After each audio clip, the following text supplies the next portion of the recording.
지금 라디오는 물론 TV로도 생중계되고 있고, 방금 전 저희 PD가, 책임 PD가 보통에서 실검 1위를 하고 있다고 뉴스 공장을.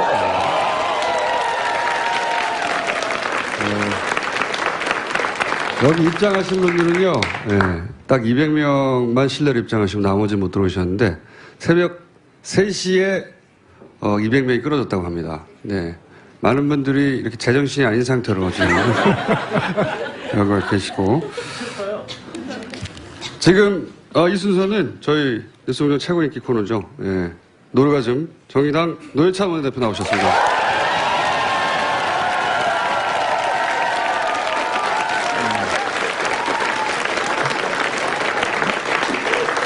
새벽 3시에 줄을 서려면 어제 밤에 오신 분들이 있거든요. 예, 그렇죠. 예. 10시 왔어요. 가족은 누가 지키냐고요. 저희 새벽에 이렇게 많이 올 줄 모르셨죠? 예, 알면 이상한 거죠.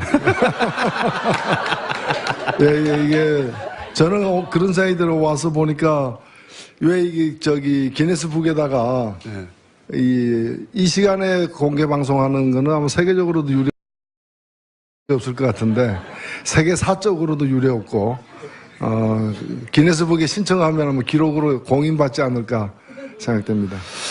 그 말씀 하시니까 다음 공개 방송은 말이죠. 기네스 측에다가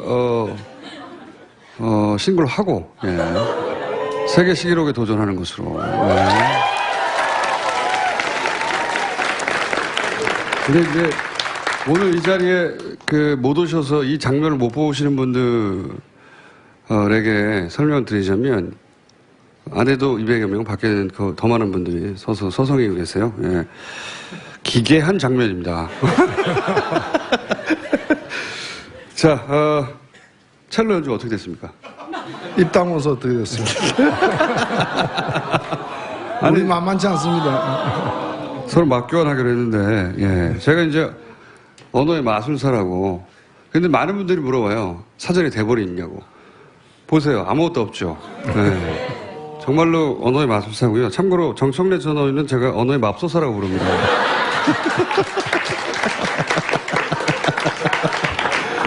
네. 양극단의 쌍벽을 이루는 분인데. 정청래 전 의원은 안 웃긴 걸 웃기다고 막 주장하는 분이죠. 네. 자, 오늘도, 지난 한 주간 있었던 여러 가지 사건에 대해서, 촌촌살인을. 일단 1주년 덕담 한번 해주세요. 예, 제가 여기 와서 참 이 기괴한 광경을 보고 들은 생각은, 대한민국을 누가 지키는지 오늘 와서 알았습니다.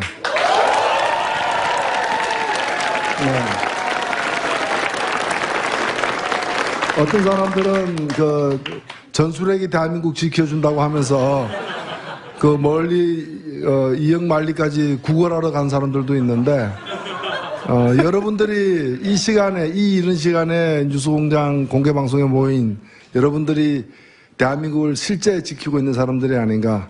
오늘 이게 대한민국을 지켜왔던 보이지 않던 얼굴들이 오늘 커밍아웃 됐다 이렇게 생각됩니다.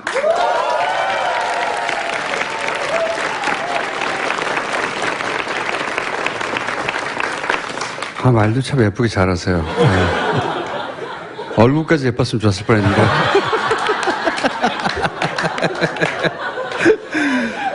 자, 오늘은 제가 언어의 맙소사 역할을 하겠습니다.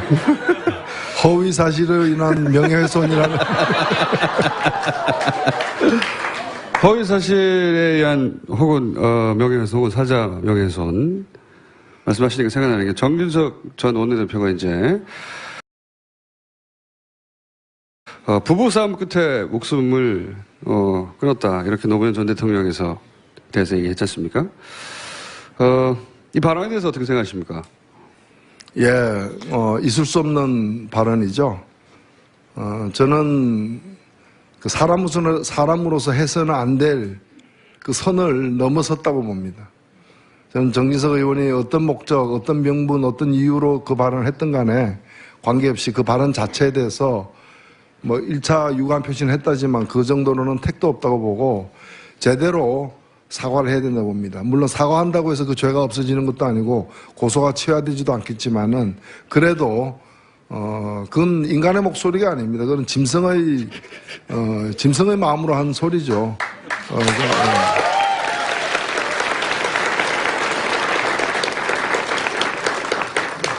본인이 총대를 맸는지 관련해서 많은 이야기를 했어요. 예를 들어서 문학의 블랙리스트에 대해서 문성근, 김여시에 대해서도 뭐라고 했냐면 밥을 굶었나, 린치를 당했나, 징역을 살았나, 왜 이렇게 호들갑을 떠냐는 취지의 이야기죠. 예. 이런 발언에 대해서 어떻게 생각하십니까? 역시 정진석 의원이 한 말인데. 글쎄 그 발언을 듣고 무슨 생각을 할 필요가 있습니까? 옆에 있으면 한 대 때려주고 싶은데.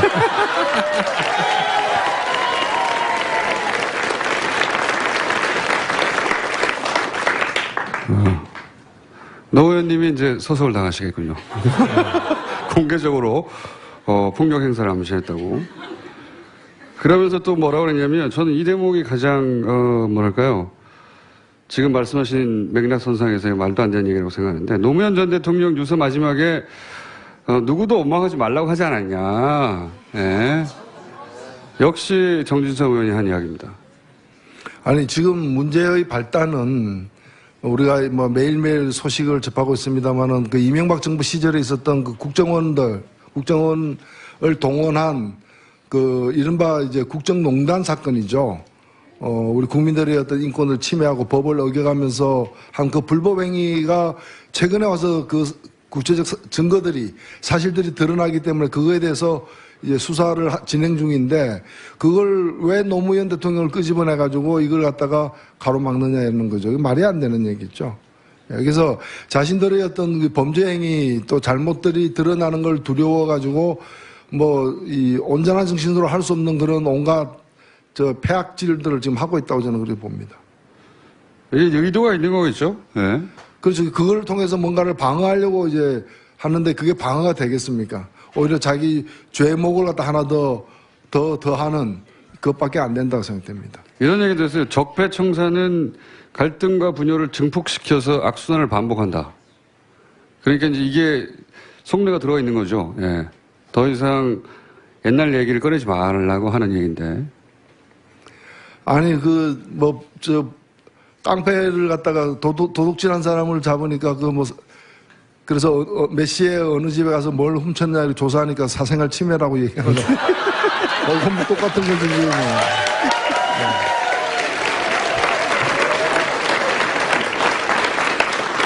아니 아직도 공소시효가 남아있는 범죄 행위에 대해서 또 그것도 간단한 범죄 행위가 아니라 국가 권력을 갖다가 사적으로 동원한 그런 이제 심각한 그 국기문란의 수준의 어떤 범죄 행위를 수사하고 있는데 그걸 가지고 뭐 적폐다, 국민을 분열시킨다,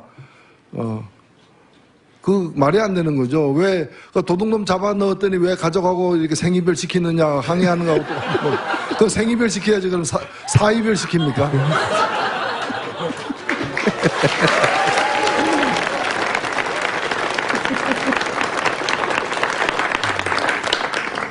이런 이야기는 이제 그쪽 진영에서 전방위로 터져나와요. 장재현 의원도 노무현 상여를 부여잡고 한풀이 하는 걸 중단해야 한다. 이렇게 얘기했거든요. 아니 그러니까 참 자신들의 어떤 그 심각한 도저히 어떤 변명할 수 없는 그런 치부들이 또는 과거의 범죄 행위들이 드러나니까 그걸 자꾸 이제 노무현 전 대통령의 억울한 죽음에 대한 어떤 보복이다라는 식으로 이걸 갖다가 폄훼하는 거죠. 그걸 통해서 결국 노리는 거는 뭐냐? 결국 노리는 거는 이 자신들의 어떤 범죄 행위를 갖다가 물타기 해가지고 덮자는 거죠. 여기에 넘어가서는 저는 안 된다고 봅니다. 알겠습니다. 예. 이거 어떻습니까? 김명수 대법원장 인준안이 이제 천신만고 때 통과가 됐습니다. 네, 통과가 됐고, 그런데 이제 국민의당이 역할을 한 건 사실이고요. 근데 인준 직전에 이제 당내 중진들로부터 대표가 입장을 내놔야 된다, 가부간에. 이런 요청을 받았어요. 근데 마지막까지 입장 정리 안 하고 모호하게 갔거든요. 왜 그랬다고 보십니까? 안철수 대표가? 저는 제가 그 상황을 보면은 대법원장을 김명수 대법원장 후보가 대법원장 되어야 된다라고 찬성하는 입장이 있으면 그런 태도를 취할 수가 없어요. 근데 반대하는 입장이었다면 그런 태도를 취할 수밖에 없어요. 반대한다고 노골적으로 얘기하면은 그것도 후폭풍을 또 이렇게 맞아야 되기 때문에 반대는 하면서 후폭풍을 맞지 않으려고 하다 보니까 애매모호한 태도를 취하고 있는 게 아니냐. 근데 이걸 마치 무슨 자유투표가 아주 정당한 것처럼 얘기하는데 저는 묻고 싶어요. 대법원장이 누굽니까? 상권분립의 한 축이잖아요. 대통령 다음이잖아요. 그럼 대통령 선거 때도 그러면 자유투표했어요? 국민의당 대통령 선거 때 자유투표했어요? 누구든 누가 돼도 좋다. 그리고 누굴 찍어도 당원의 권리다. 그러지 않았잖아요. 국민의당은 안철수 찍으라고 그렇게 얘기한 거 아니에요. 그때, 그러면 이제 대법원장을 또 임명하면서 이 사람이 부적격자면은 강하게 이유를 대면서 강하게 반대를 해야 마땅한 거죠. 그게 책임 정치죠. 그리고 그게 합당한 사람이면 합당하다고 얘기를 해야 되는데 대법원장을 임명하는 그 중요한 순간에 합당한지 아닌지 나는 모르겠다. 누가 돼도 그거는 국민의 뜻이다. 이렇게 얘기하면 저 무책임한 행위가 어떻게 있어요. 저는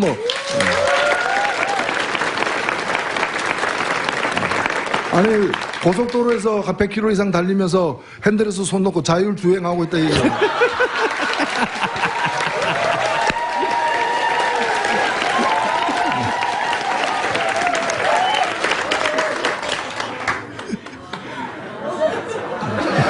그런 표현이 어떻게 갑자기 생각나죠? 저도 방금 들었어요.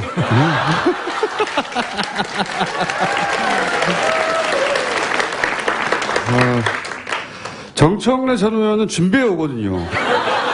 준비해와도 이게 안 돼요. 맙소사기 때문에. 예. 근데 어제 안철수 전 대표가 본인이 입장을 밝히지 않은 이유에 대해서 얘기를 했습니다. 왜 밝히지 않았냐? 김명수 대법원장이 고교 동문회여서 그랬다. 고교 동문인데 내가 입장을 밝히면 얼마나 말들이 많았겠느냐. 요 이유에 대해서 어떻게 생각하십니까? 본인도 아마 말이 안 된다고 생각하고.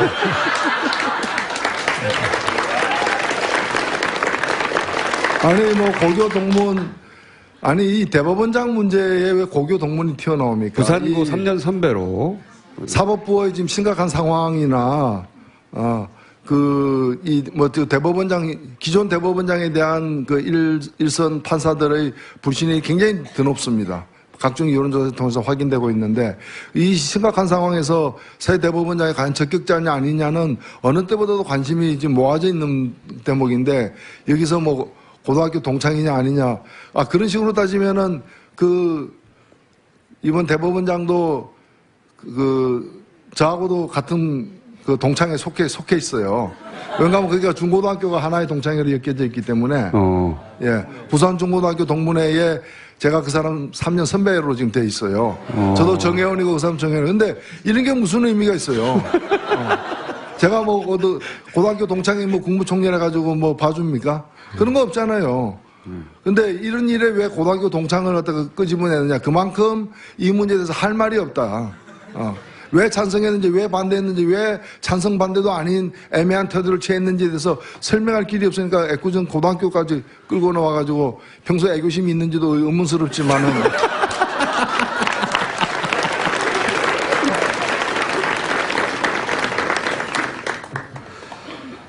이건 어떻습니까?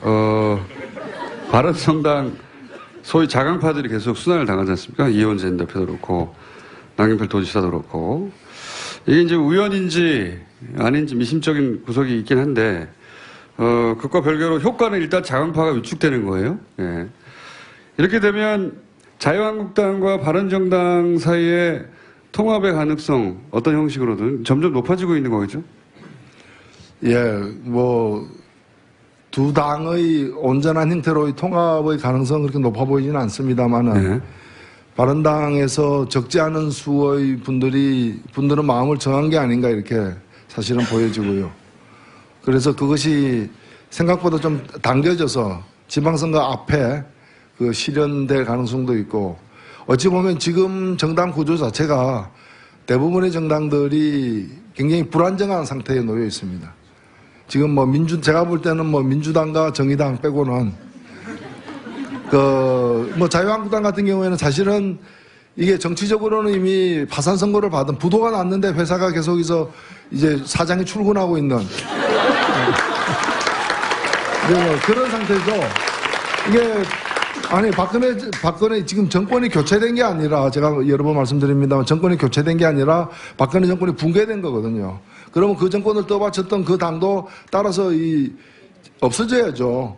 없어지고 새롭게 출발하든가 이렇게 돼야 되는데 지금 부도가 나고 파산당했는데도 계속해서 출근하고 공장에 불 킨다고 공장에 돌아갑니까? 그런 상황이고, 그 다음에 국민의당 같은 경우에는 민주당에서 나왔는데 지금 바로 나온 상태잖아요. 그리고 대선을 위해서 나왔는데 대선이 끝났잖아요. 다음 대선을 지난번 대선과 같이 치를 어떤 생각들이 확고한 것도 아니기 때문에 언제 돌아갈까, 언제 어디로 갈까, 이게 굉장히 방황하고 있는 그런 집단인 거고, 바른당도 마찬가지죠. 저는 바른당과 같은 당이 과거의 어떤 낡은 보수의 틀을 벗어나고 좀 새롭게 보수가 출발하는 시발점이 되길 바랬지만은 아직은 보면은 그냥 이제 시발점이 그냥 점만 있는 예, 그냥 점으로만 존재하는 그런 상태이기 때문에 안타깝게도 이런 상황이 다음 총선까지 굉장히 이제 한국 정치를 좀 유동적으로 만드는 그런 상황이 아닌가. 그 속에서 지금 말씀하신 자강파 무슨 파 이런 얘기도 나오고 있다 이렇게 보여집니다. 바른정당과 국민의당 간의 연대를 모색하는 분들도 꽤 있습니다. 최근에 국민통합포럼이라고 바른정당 내 일부 그리고 국민의당 의원 일부 간에 정기적으로 모여서 연대를 모색하는 모임을 만들었거든요. 그것도 점과 점이죠. 그래서 이어보니까 그냥 선이죠. 면이 아니고.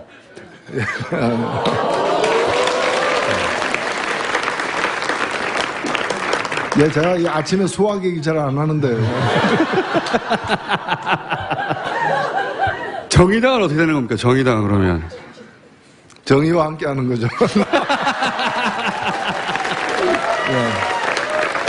정의당은 아시다시피 아직 우리 국민들의 신뢰와 지지를 받는데 여러 부족한 점도 많고 지금 의석도 얼마 되지는 않습니다만은 앞으로 여러 차례 이제 그런 테스트, 선거가 있기 때문에 그런 선거를 통해 가지고 정의당이 나름대로 유일한 진보 야당으로서 또 제 역할을 하는 게 한국 정치에도 저는 도움이 될 수 있다고 보고 그런 역할을 좀 더 키워나가기 위해서 계속 노력을 할 생각이고 여러분들도 많이 좀 관심을 가져주십시오. 아침이 있는 삶.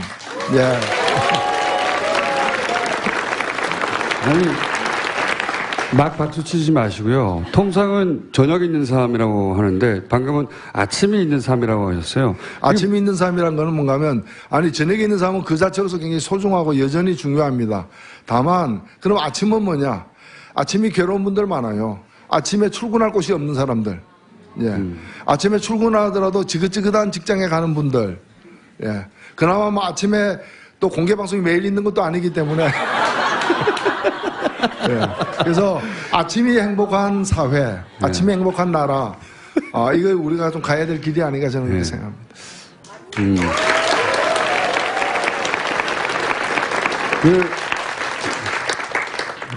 좋은 표현입니다. 근데 아침에 너무 많은 분들 어떡하죠, 이분들? 아침에 엄청 많은 분들도 있어요. 마지막으로 이거 하나만 더 여쭤볼게요. 시간이 벌써 다 됐어요? 네. 최근 이 블랙리스트 관련해서, 황석영 씨, 소설가 황석영 씨도 여기 포함됐을 줄 몰랐습니다. 김미화 씨, 그외 많은 분들이 등장하고 있는데, 노회찬 의원은 왜 여기 안 나오죠? 저쪽도 포기했겠죠, 블랙리스트에 올려도 소용없다, 이런. 그래서 저는 그런 얘기를 하고 싶어요. 이미 그 사람들이 집권할 가능성은 앞으로도 없겠지만은, 쉽게 포기하면 안 된다, 이제. 제가 이명박 정부 때 일로 기억나는데, 그때 군대 내에서 이렇게 반입되는 도서에 대해서 금지 도서 목록을 만들었어요. 일종의 도서 블랙리스트인데 시중에 팔고 있는 책까지 다 이제 거기다가 우리가 흔히 얘기하는 양서 이런 책까지도 막 그 금지 도서 목록에 넣어가지고 그때 출판사들이 굉장히 좋아했어요. 그것 때문에 사람들이 갑자기 뭐 교보문고 같은 데 가가지고 그 교보문고에서는 그 목록에 있는 책만 따로 모아가지고 찾는 사람들이 갑자기 많아지니까 그 코너를 따로 만들고 이랬는데 제가 그때 어떤 교수님 한 분을 만났는데 그 교수가 굉장히 막 그 블랙리스트 사건에 대해서 규탄을 하는 거예요. 그러더니 나중에 이제 얘기를 자세히 들어보니까 자기가 그래도 괜찮은 책 여러 권을 썼는데 한 권도 없더라, 그 리스트에. 그놈들이 그렇게 무능하다. 좋은 책도 못 알아보고 리스트에 안 넣었다, 이제. 그래서 그 규탄한 걸 보고 제가, 다양한 방면으로 무능하고 문제가 많았구나.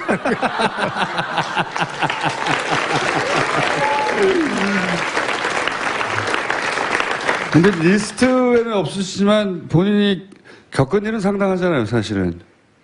아, 그렇죠. 저는 뭐, 제가 직접 겪었던 이른바 떡값 검사들을 폭로한 걸로 이제 삼성 엑스파일 사건의 재판에도 저는 관여했다고 봅니다. 뭐 김기춘, 김영한 그 메모, 김기춘의 발언으로 나오는 그런 메모에도 보면은 그 구체적으로 이제 재판부 판사 이름까지 검명하면서 대법원 판사 이름까지 검명하면서 이 청와대가 관여한 흔적들이 나오지 않습니까?